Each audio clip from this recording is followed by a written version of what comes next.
கூட்டு குடும்பங்கள் இருந்தவரை முதியவர்களை தெய்வமாக மதிச்சாங்க. கூட்டு குடும்பங்கள் இருந்த பெரியவங்க, தாத்தா பாட்டி, அவங்கள மற்றவர்கள் எல்லாருமே அவங்களோட இறுதி அந்திம காலம் வரைக்கும் நல்லா பார்த்து அவங்கள நல்ல முறையில் வழி அனுப்பி வச்சாங்க.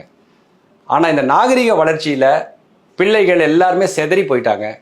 அவங்க என்ன பண்ணுறாங்க, அப்பாவை நீ பார்த்துக்கோ, அம்மாவை நீ பார்த்துக்கோ அப்படின்னு சொல்லி அப்பா அம்மாவை அடுத்தவங்க பொறுப்பில் தள்ளி விடுறதுலேயே குறியாக இருக்கின்றார்கள். எனக்கு தெரிஞ்சு ஒருத்தங்க, அவங்க அம்மா, அவங்களுக்கு ஒரு 80 வயசு இருக்கும், ரொம்ப நோய்வாய்ப்பட்டு அல்சைமர்ஸ் டிமென்ஷியா நோயால் பாதிக்கப்பட்டு அவங்க சுய நினைவை இழந்து அவங்க இருக்காங்க.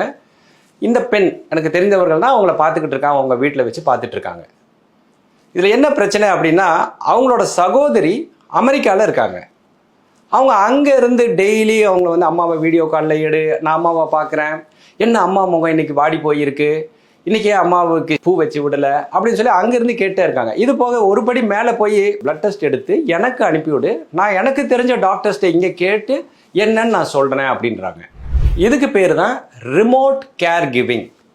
எப்படி நம்மளாம் ஒரு ரிமோட் கண்ட்ரோலை வச்சு டிவியை ஆப்ரேட் பண்ணுறோம், அந்த மாதிரி அந்த சகோதரனோ சகோதரியோ அங்கே இல்லாதவங்க தூரத்தில் இருந்து, வெளியூரோ வெளிநாட்டிலையோ இருந்து, அங்கே இருந்து இங்கே உள்ள அஃபேர்ஸில் மூக்க நுழைச்சிக்கிட்டே இருந்து, அம்மாவை என்ன பண்ணுறீங்க, அப்பாவுக்கு என்ன கொடுக்குறீங்க, இன்றைக்கி வாக்கிங் கூப்பிட்டு போனீங்களா, இன்றைக்கி அவங்க வந்தாங்களா அப்படின்னு ஓயாமல் கேட்டுக்கிட்டே இருக்காங்க இல்லையா. இதுக்கு பேர் தான் ரிமோட் கேர் கிவிங். இது ஆரம்பத்தில் பார்க்குறதுக்கு அவங்க ரொம்ப அக்கறையால் செய்கிற மாதிரி இருக்கும், அவங்க அக்கறையாலேயே செய்கிறாங்கன்னே வச்சுக்கலாம். ஆனால் இதனால் ஏற்படும் விரிசல், இதனால் ஏற்படும் ஸ்ட்ரெஸ் அண்ட் ஸ்ட்ரெயின் யாரை பாதிக்குதுன்னு பார்த்தீங்கன்னா அந்த முதியவரை பாதிக்குது. இந்த ரிமோட் கேர் கிவிங்கில் இருக்கிற பிரச்சனைகள் என்ன அப்படின்னு பார்த்தீங்கன்னா, ஒரு முதியவரை வீட்டில் வச்சு, அது நோய்வாய்ப்பட்ட முதியவரை பார்த்துக்கிறதுன்றது ஒரு complicated and uh complex long term condition. அது உடனடி தீர்வுகள்லாம் கிடையாது. நாள்பட அவங்களோட தேவைகள், அவங்களோட உடல்நிலை மேலும் மேலும் மோசமடைந்துகிட்டே போகும். அவங்களுக்கு நம்ம செய்ய வேண்டிய சேவைகள், அவங்கள பார்த்துக்க வேண்டியது அதிகமாகிட்டே போகும். இதில் என்னென்னா, இந்த ரிமோட் கேர் கிவர்ஸ் அவங்களோட ப்ரெஷரையும் இன்க்ரீஸ் பண்ணிகிட்டே இருப்பாங்க.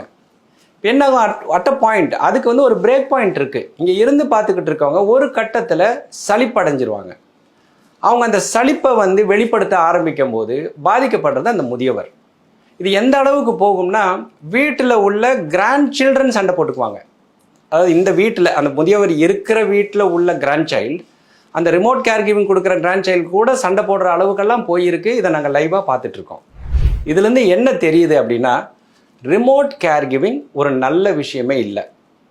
அந்த தூரத்தில் இருந்து இங்கே இன்வால்வ் ஆகிட்டு இருக்கவங்க தெரிஞ்சோ தெரியாமலோ, சொல்லணும்னா ஆர்வ கோளாறுல அவங்க பண்ணுற விஷயம் அந்த முதியவரோட மனநலன் மற்றும் உடல் நலனை வெகுவாக பாதிக்கும். எல்லாத்துக்கும் மேலே இந்த ரிமோட் கேர் கிவிங், அந்த கேர் கிவர், அந்த பார்த்துக்கிறாங்க இல்லையா, பொறுப்பை எடுத்து பார்த்துக்கிட்டு இருக்க மூத்த மகனோ இல்லது இளைய மகன் மகள், அவங்கள பாதிக்குது. இதில் அந்த இன்லாஸ் அப்படின்ற சிச்சுவேஷன், மருமகள் மருமகன், அவங்கெல்லாம் இன்வால்வ் ஆனாங்கன்னா இன்னும் காம்ப்ளிகேட் ஆகுது. ஸோ மொத்தத்தில் அவங்க எந்த முதியவரை பார்த்துக்கிறாங்கன்னு சொல்லி ஸ்டெப் எடுத்து எல்லாம் பண்ணிட்டு இருக்காங்களோ அவங்களோட நிலைமை கவலை கிடந்தான். ஸோ இதுலேருந்து நமக்கு என்ன ஒன்று தெளிவாக தெரியுதுன்னா, ரிமோட் கேர் கிவிங் அப்படிங்கிறது ஒரு நல்ல விஷயம் இல்லை. நீங்கள் ஒரு ஆர்வத்தில் டெய்லி வீடியோ காலில் ஃபோனில் பேசி ஹெல்த் ரெக்கார்ட்ஸ் எல்லாம் கேட்டு, எனக்கு தெரிஞ்ச டாக்டர்கிட்ட கேட்டு சொல்கிறேன் அப்படின்னு எல்லாம் நீங்கள் சொல்கிறீங்க. நம்ம அந்த ரிமோட் கேர் கிவரை பற்றி பேசிகிட்டு இருக்கோம். ஆனால் அது இந்த களத்தில் ஏற்படும் ஸ்ட்ரெஸ், அதை பற்றி தான் நம்ம பேசிகிட்டு இருக்கோம். அதனால் ரிமோட் கேர் கிவிங் ஒரு நல்ல விஷயமே இல்லை. ரைட், நான் அப்பாவோடையோ அம்மாவோடையோ இருக்க முடியாத ஒரு சூழல், நான் வெளியூர்லேயோ வெளிநாட்டிலையோ இருக்கேன். இப்போ நான் என்ன பண்ண முடியும் அப்படின்னா, அவங்கள பார்த்துட்டு இருக்கிறது உங்கள் சகோதரனா சகோதரியை தான். நீங்கள் அவங்கள முழுதாக நம்பி அவங்களுக்கு நீங்கள் சப்போர்ட்டாக இருக்கணும். அது அப்பா அம்மாவோட அஃபேர்ஸில் நீங்கள் இன்வால்வ் ஆகாமல் கொஞ்சம் லைட்டாக நட்ஜ், லைக் இன்னும் ரொம்ப அக்ரெசிவ் இன்வால்மெண்ட் இல்லாமல் கொஞ்சமாக கேட்டுட்டு எப்படி இருக்காங்க என்னன்னு முடிஞ்ச வரைக்கும் நீங்கள் அவங்களுக்கு ஒரு ஸ்பேஸ் கொடுக்கணும். ரெண்டாவது முக்கியமாக நீங்கள் என்ன பண்ணாலும், முடிந்தால் தேவை இருந்தால் ஃபினான்ஷியல் சப்போர்ட் பண்ணிவிட்டு அதோட நிறுத்திக்கலாம். ஏன்னா ஃபினான்சஸ் ஆர் வெரி இம்பார்ட்டண்ட். ஒரு வயதானவரை பார்த்துக்கிட்டோம்னா நமக்கு பொருளாதார செலவுகள் அதிகம். ஸோ நீங்கள் அதை அண்டர்டேக் பண்ணலாம். அந்த ஃபிசிக்கல் ஆக்டிவிட்டீஸை இங்கே இருந்து பார்த்துக்கிறவங்க பண்ணுற மாதிரியும், அதில் ஏற்படுற ஃபினான்ஷியல் கமிட்மெண்ட்ஸை இந்த ரிமோட் கேர் கிவர் பார்த்துக்கிற மாதிரி ஒரு அரேஞ்ச்மெண்ட் பண்ணலாம். அப்புறம் நீங்கள் பீரியாடிக்கலாக நீங்கள் வரணும். இப்போ நிறைய வெளிநாட்டில் இருக்கவங்கனால அடிக்கடி வர முடியாது, அது அண்டர்ஸ்டாண்டபிள்.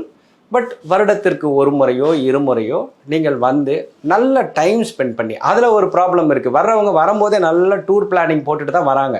வீட்டுக்கு வந்து லேண்ட் ஆனதுல இருந்து அவங்க வந்து அங்கே போகணும், இங்கே போகணும், இவங்கள பார்க்கணும், ஃப்ரெண்ட்ஸை பார்க்கணும், நிறைய அஜெண்டாவோடு வராங்க. இதுதான் ரிமோட் கேர் கிவிங்கில் இருக்கிற problem. So finally remote care giving வெளியிலிருந்து பார்க்கறதுக்கு, வெளிப்படையாக பார்ப்பதற்கு அது ரொம்ப ஒரு அக்கறையின்பால் செய்யும் விஷயமாக தெரிந்தாலும் அது ஒரு தொல்லையே. இந்த ரிமோட் கேர் கிவிங் எந்த ஒரு விஷயத்தை ஓப்பன் அப் பண்ணி நமக்கு காட்டுது அப்படின்னு கேட்டிங்கன்னா, இந்த கேர் கிவிங், முதியவர்களை பார்த்து கொள்வது அப்படிங்கிறது வந்து ரொம்ப ஒரு காம்ப்ளிகேட்டட் சிச்சுவேஷன். ஏன்னா அவங்களோட ஹெல்த் எமர்ஜென்சிஸ், திடீர்னு அவங்களோட ஹெல்த் எப்படி இருக்கும், காலையில் நல்லா இருப்பாங்க, ஈவினிங் வந்து ஒரு ஹெல்த் எமர்ஜென்சி வரலாம்.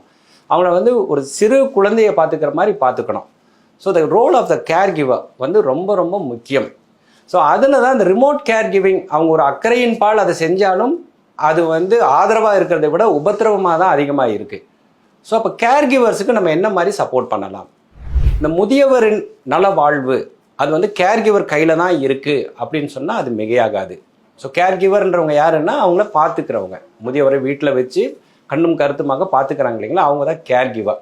ஸோ நம்ம எல்லாருமே அவங்க சுற்றி இருக்கிற உற்றார் உறவினர்கள், சுற்றி இருக்கிற சொசைட்டி, இவங்க எல்லாமே அந்த கேர் கிவரோட சிச்சுவேஷனை புரிஞ்சுக்கிட்டு அவங்களுக்கு வேண்டிய சப்போர்ட்ஸை கொடுக்கணும். முதியோர்களை பார்த்து கொள்கிற கேர் கிவர்ஸ் அவர்கள் நன்றாக இருந்தால் முதுமை இனிமையே. அனைவருக்கும் இனிமையான முதுமை என்ற ஒற்றை குறிக்கோளுடன் தொடர்ந்து செயல்பட்டு வரும் பூங்காற்று யூடியூப் சேனலுக்கு உங்களது நல்ல ஆதரவினை தாருங்கள்.